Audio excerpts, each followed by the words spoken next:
June 4వ తారీఖున ఎవరు గెలవబోతున్నారో మొత్తం బయటకొచ్చేసిద్ది. అందరికీ తెలిసిపోయిద్ది. స్పెక్యులేషన్స్ మొత్తానికి తెరపడతాయి. ఎవరు గెలుస్తారు? ఎవరు ప్రతిపక్షంలో కూర్చుంటారు? ప్రజలు ఎవరికి మద్దతు ఇచ్చారనేది మొత్తం తెలిసిపోయిద్ది. జూన్ 4 వరకు మనందరం వెయిట్ చేయాలి. కానీ ప్రతి ఒక్కరికి ఒక ఇమాజినేషన్స్ అయితే ఉంటాయి. ఆ ఇమాజినేషన్‌లో టీడీపీ వాళ్ళ యొక్క ఇమాజినేషన్ ఏందంటే వాళ్ళు గెలుస్తారు, వైఎస్ఆర్‌సీపీ ఓడిపోతుందని. వైఎస్ఆర్‌సీపీకి సంబంధించిన ఇమాజినేషన్ ఏందంటే జగన్మోహన్ రెడ్డి గారు ఆల్రెడీ చెప్పారు. మేము 150 క్రాస్ అవుతాము. వాళ్ళు ప్రతిపక్షంలోకి అంటే 20 కూడా రావని జగన్మోహన్ రెడ్డి గారు ఆ లెక్క వాళ్ళ యొక్క ఎక్స్‌పెక్టేషన్స్. ఆడియన్స్‌కి కూడా ఒక ఎక్స్‌పెక్టేషన్ ఉండిద్ది. దాంట్లో నేను కూడా ఒక ఆడియన్స్‌ని అనుకోండి. నాకు ఒక చిన్న ఎక్స్‌పెక్టేషన్ ఏందంటే నా ఉద్దేశం ప్రకారం ఏందంటే జగన్మోహన్ రెడ్డి గారు గవర్నమెంట్ ఫార్మ్ చేస్తారు. ఒక 100-120 మధ్యలో రావచ్చని నేను పర్సనల్‌గా భావిస్తున్నా. అంటే నేను దానికి ఈ యొక్క అవగాహనకు రావడానికి ప్రధాన కారణం ఏందంటే 2019 ఎన్నికల్లో జరిగిన తీరును బట్టి నేను ఒక అవగాహనకొచ్చి జనసేన, బీజేపీ, టీడీపీ 3 కలిపి వాళ్ళకి అంటే 3 కలిపి కౌంటింగ్ చేసుంటే 2019లోనే వాళ్ళకి 65 సీట్లు వచ్చుండేయి. ఎందుకంటే నేను ఆ డేటా మొత్తం స్టడీ చేశాను. ఆ 3 కలిపినప్పుడు ఒక 65 సీట్లలో వాళ్ళకి మెజారిటీ వచ్చిందనమాట. విడివిడిగా చేశారు కాబట్టి 23.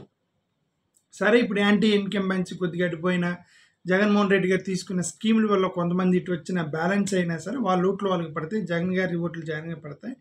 సో జగన్ గారు 100-120 సీట్ల మధ్యలో గవర్నమెంట్ ఫార్మ్ చేస్తారని నేను పర్సనల్‌గా ఒక ఎక్స్‌పెక్టేషన్‌లో ఉన్నా. అంతే సింపుల్. నాకు అంతకంటే more than that no other factors నేను అట్లా అనుకోవటానికి. ఓకే. సరే ఏదైనా సరే ఇది నా ఎక్స్‌పెక్టేషన్‌కి సంబంధించి. బట్ 2 పార్టీలని ఎక్స్‌పెక్టేషన్స్‌ని మనం పక్కన పెడితే, మన ఇమాజినేషన్స్‌ని పక్కన పెడితే రైట్? గ్రౌండ్ రియాలిటీలో 2 పార్టీలను కూడా ఒక ఫ్యాక్టర్ అనేది భయపెడుతుందట. అని నేను 2 పార్టీలతో మాట్లాడాను. నాకు 2 పార్టీలతో తెలిసినోళ్ళు ఉన్నారు. రైట్? ఆఫ్‌కోర్స్ నేను వైఎస్ఆర్‌సీపీ పనిచేస్తున్నాను కాబట్టి నాకు ఎక్కువగా వైఎస్ఆర్‌సీపీయోళ్ళు తెలుసు. వైఎస్ఆర్‌సీపీ వాళ్ళతోనే ఎక్కువ ఉంటాను నేను. వాళ్ళతోనే మాట్లాడుతుంటాను గానీ బట్ నాకు టీడీపీలో కూడా ఒకరిద్దరు తెలిసినోళ్ళు నా బ్రదర్స్, కజిన్ బ్రదర్స్ లాంటి వాళ్ళు ఉన్నారు కదా టీడీపీలో. వాళ్ళతో కూడా డిస్కస్ చేస్తూ ఉంటాను అనమాట. ఓకే. అంటే ఇట్లా వీడియోలు పెడతానికి నాకు కంటెంట్ కోసం డిస్కస్ చేస్తా అంతే. ఓకే. నా ఉద్దేశం ప్రకారం నేను వాళ్ళతో మాట్లాడిన తర్వాత నాకు ఒక ఫ్యాక్టర్ అనేది అందరిని భయపెడుతుంది. అటు టీడీపీని భయపెడుతుంది, ఇటు వైఎస్ఆర్‌సీపీని భయపెడుతుంది. అదేంటంటే డబ్బులు ఫ్యాక్టర్. డబ్బులు ఫ్యాక్టర్ అనేది కన్‌ఫ్యూజన్‌లో పడేసింది. ఆ ఫ్యాక్టర్ ఏందంటే ఇప్పుడు డబ్బులు అనేవి ఎన్నికల్లో సర్వసాధారణంగా పంచుతారు. ఓకే. ప్రతి నియోజకవర్గాల్లో అన్‌అఫీషియల్‌గా ఎంత జరిగినా సరే ఐ మీన్ అఫీషియల్‌గా ఏదన్నా ఉన్నా సరే ఇంక అన్‌అఫీషియల్‌గా అందరికి తెలిసిన ఫ్యాక్టర్ ఏందంటే డబ్బు పంపిణీ అనేది ముఖ్యంగా ఎస్సీ, ఎస్టీ కాలనీస్‌లో ఎక్కువగా పంచుతారు. కాబట్టి అది అందరికి తెలిసిన విషయం. అక్కడ టీడీపీ వాళ్ళు పంచారు. ఇక్కడ వైఎస్ఆర్‌సీపీ వాళ్ళు పంచారు. ఎక్కడో మనీ మిస్‌మేనేజ్‌మెంట్ జరిగుండొచ్చు అనేది 2 పార్టీలకి సంబంధించిన వాళ్ళకి డౌట్ ఉందట. 2 పార్టీలకి సంబంధించిన వాళ్ళకి ఎక్కడో మనీ మిస్‌మేనేజ్‌మెంట్ జరిగుండొచ్చు. ఒకవేళ జరిగితే అది ఈ యొక్క ఎలక్షన్ ఎన్నికల మీద, ఈ రిజల్ట్ మీద పడుతుందా అనేటువంటి భయం 2 పార్టీలకి ఉందని నేను అనుకుంటున్నా. అంటే డిఫరెంట్ వ్యక్తులతో మాట్లాడిన తర్వాత నాకొచ్చిన ఒక అభిప్రాయంకి వచ్చింది ఏందంటే ఈ భయం అనేది టీడీపీలో ఉంది, వైఎస్ఆర్‌సీపీలో ఉంది. మనీ డిస్ట్రిబ్యూషన్ అనేది 3 లెవెల్స్‌లో జరుగుతాయి. ఫస్ట్ గ్రౌండ్ లెవెల్‌లో ఎలాగో ఓటుకి 2000, 3000, 1000, 500 అసలు ఏమి ఇవ్వనోళ్ళు కొంతమంది. ఓకే. ఓటుకి 10,000 కూడా ఇచ్చేవాళ్ళు కొంతమంది. ఏదైనా సరే గ్రౌండ్ లెవెల్‌లో అంటే ఓటర్‌కి పంచేటువంటి మనీ ఒకటి ఓటర్‌కి ఇచ్చేటువంటి డబ్బులు. రెండోది ఎమ్మెల్యే లెవెల్‌లో అంటే అభ్యర్థి లెవెల్‌లో ఉండేటువంటి కొంత ఫైనాన్షియల్ ట్రాన్సాక్షన్. అంటే పార్టీకి, అభ్యర్థికి ట్రాన్సాక్షను, అభ్యర్థికి, ఓటర్‌కి ట్రాన్సాక్షన్. 2 చోట్ల ట్రాన్సాక్షన్ జరిగిద్ది. రైట్?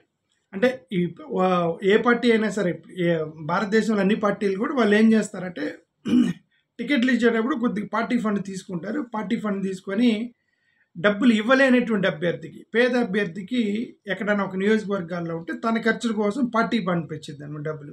అది సర్వసాధారణంగా that's political ethics. Every political party will follow. Okay. ఆ ట్రాన్సాక్షన్లో వీళ్ళేందంటే ట్రాన్సాక్షన్ బిట్వీన్ అభ్యర్థికి పార్టీకి కూడా ఫైనాన్షియల్ ట్రాన్సాక్షన్ జరిగింది ఎలక్షన్ అప్పుడు. అభ్యర్థికి ఓటర్కి మధ్యలో ఫైనాన్షియల్ ట్రాన్సాక్షన్ డిస్ట్రిబ్యూషన్ జరిగింది. ఓకే. ఇప్పుడు రెండు పార్టీలకి ఒక ఫస్ట్ డౌట్ ఏంటంటే, చాలామంది గ్రామీణ ప్రాంతాల లెవెల్లో ఉన్నటువంటి కార్యకర్తలు డబ్బుల్ని మీ ఓటర్స్కి పంచమన్నప్పుడు అవి నిజంగా ఓటర్ దాకా వెళ్ళాయా లేవా అనేటువంటి డౌట్ రెండు పార్టీలకు ఉందట. నిజంగా వీళ్ళు ఓటర్కి పంచారా, ఈ మధ్యలో కొంతమంది కార్యకర్తలు అమౌంట్ నొక్కేసారేమోనని ఎక్కడో డౌట్ ఉంది రెండు పార్టీలకి. జనరల్గా ప్రతి ఎన్నికల్లో కూడా కార్యకర్తల్లో అందరూ జెన్యున్గా ఉండరు. కార్యకర్తలు ఒక 10% ఎలాగూ కొద్దిగా ఫైనాన్షియల్ డబ్బుల దగ్గరికి వచ్చినప్పుడు మిస్మేనేజ్మెంట్ చేయాలనిపించేది చాలామందికి. ఓకే, ఒక 10% మనం కంట్రోల్ చేయలేం. బట్ ఇది మోర్ దాన్ 20-30% మిస్మేనేజ్మెంట్ జరిగిందంటే అది రిజల్ట్ మీద పడింది. అట్లా ఒకవేళ ఈ ఓటర్స్కి డబ్బులు ఇవ్వకుండా ఇక కార్యకర్తలు ఏమన్నా కొద్దిగా అమౌంట్ మిస్మేనేజ్మెంట్ చేశారని చెప్పి రెండు పార్టీలకి డౌట్ ఉంది అనేటువంటి విషయం ఒకటి మనకు అర్థమైంది. ఇది మొదటి భయం. రెండో భయం ఏంటంటే, కొంతమంది అభ్యర్థులే మేము ఎట్లా ఓడిపోతామని వాళ్ళకి అవగాహనకు వచ్చేసి ఓడిపోయేదానికి మనం పంచడం ఎందుకని పార్టీ నుంచి వచ్చిన డబ్బుల్ని వీళ్ళే అసలు పంచకుండా వీళ్ళే దాచిపెట్టుకుని అభ్యర్థులే పెట్టుకున్నారా అనేటువంటి ఆ భయం మరి అది కూడా రెండు పార్టీల్లో ఉంది. టీడీపీలో ఆ భయం ఉంది, వైఎస్ఆర్సీపీలో కూడా ఆ భయం ఉంది. అభ్యర్థులు మొత్తం అన్నిటిలో అసలు అభ్యర్థులు పంచారా లేదా, ఎలాగ ఓడిపోతామని వచ్చిన డబ్బులు ఎందుకు ఖర్చు పెట్టాలని దాచిపెట్టుకున్నారా అనేటువంటి భయం, రెండో భయం కూడా ఉంది. ఇంకొక మూడో భయం కూడా ఏంటంటే, వ్యవస్థలకి ఫైనాన్షియల్ సపోర్ట్ చేస్తారు ఏ పార్టీ. అన్ని దేశంలో ఎక్కడైనా సరే వ్యవస్థలకి, అంటే ఇప్పుడు మన ఆంధ్రప్రదేశ్ కాంటెక్స్లో చూస్తే ఒక పార్టీ అంటే ఒక వ్యక్తి చెప్పిన ఇన్ఫర్మేషన్, ఒక పార్టీ ఈ ఇన్స్టిట్యూషనల్ సపోర్ట్ కోసమని ఒక 100 కోట్లు పంపిస్తే వాళ్ళు ఇప్పుడు ఫర్ ఎగ్జాంపుల్ మాల మహానాడు, మాదిగ దండోరా, రైట్, ఇట్లాంటి కొన్ని సంస్థలు ఉంటాయి. ఆ సంస్థలకి అది కొన్ని మైనారిటీస్ అనుకోండి, క్రిస్టియన్ ఆర్గనైజేషన్స్ ఉంటాయి, కాపు సంఘాలు, బ్రాహ్మణ సంఘాలు, రైట్, ఆర్యవైశ్య సంఘాలు, ఇట్లా కొన్ని సంఘాలు, ఇవన్నీ ఇన్స్టిట్యూషన్స్ అంటారు. ఈ ఇన్స్టిట్యూషన్స్ కూడా వాళ్ళు ఏంటంటే కొద్దిగా ఫైనాన్షియల్ సపోర్ట్ ఇచ్చి మాకు సపోర్ట్ చేయండి అని ఫైనాన్షియల్ సపోర్ట్ కోసమని ఒక 100 crores పంపిస్తే అది చివరి వరకు చేరలేదు.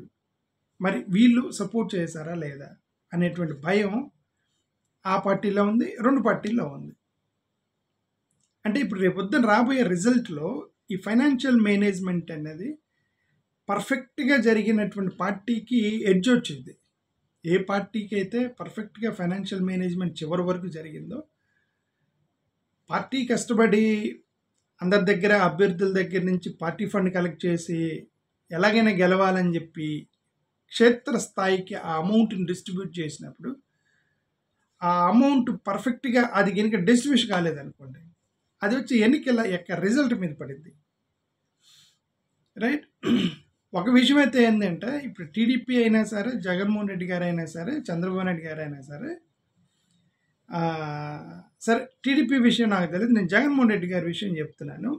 జగన్మోహన్ రెడ్డి గారిలో అసలు ఎలాంటి పొరపాటు జరగలే. జగన్మోహన్ రెడ్డి గారి సైడ్ నుంచి ఒక పొరపాటు కూడా జరగలే. ఆయన కష్టపడ్డారు, ఆయన క్షేత్రస్థాయిలో తిరిగారు, రైట్. ఆయన అన్ని నియోజకవర్గాల్లో ఏ నియోజకవర్గాల్లో ఫైనాన్షియల్ ఇబ్బంది ఉన్నారో ఆ ఫైనాన్షియల్ ఇబ్బంది సపోర్ట్ కూడా ఇచ్చారని తెలిసింది. సో ఆయన he has done his job. ఇప్పుడు కనుక గెలిస్తే 100% జగన్మోహన్ రెడ్డి గారి వల్ల గెలుస్తారు. అఫ్కోర్స్ స్కీమ్లు అవన్నీ కూడా జగన్ గారిని చూసి ఓటేస్తారు. ఓకే, గెలిస్తే జగన్ గారి వల్ల గెలుస్తారు. ఓడిపోతే మాత్రం జగన్ గారి తప్పులేదు. వైఎస్ఆర్సీపీ ఒకవేళ ఓడిపోతే దానికి జగన్ గారికి తప్పులేదు అంటున్నాను. ఎందుకంటే ఆయన చేయాల్సింది he has done his job. క్షేత్రస్థాయిలో ఈ మిస్మేనేజ్మెంట్ ఏమైనా జరిగిందా, జరిగితే అది రిజల్ట్ మీద తప్పకూడదు. అలాగే టీడీపీ కూడా సేమ్. చంద్రబాబు నాయుడు గారు పంపించినటువంటి అమౌంట్ని అభ్యర్థుల కింద నుంచి క్షేత్రస్థాయిలోకి వెళ్ళకపోతే దాని ఎఫెక్ట్ కూటమి మీద పడుద్ది సింపుల్గా. అంటే ఇది ఒక ఫ్యాక్టర్, అంటే ఇదే ఫ్యాక్టర్ అని నేను అంటలేదు, రకరకాల ఫ్యాక్టర్స్లో ఇది ఈ యొక్క ఫ్యాక్టర్ కూడా ఒకటి ఉంది అనేది మీకు చెప్పడానికి ప్రయత్నం చేస్తాను. ఈ ఫైనాన్షియల్ మేనేజ్మెంట్ అనేది పర్ఫెక్ట్గా జరిగిన పార్టీ రేపొద్దున గెలవబోతుంది అనే దాని మీద, అంటే నా ఉద్దేశం ఈ వీడియో పెట్టడం ఉద్దేశం ఏంటంటే ఈ ఫైనాన్షియల్ మేనేజ్మెంట్ పర్ఫెక్ట్గా క్షేత్రస్థాయిలోకి అందించగలిగినటువంటి పార్టీ ఏదైతే ఉందో అదే పార్టీ రేపు గెలవబోతుంది. ఏది అనేది మనం జూన్ 4న మనం చూద్దాం. Okay, thank you.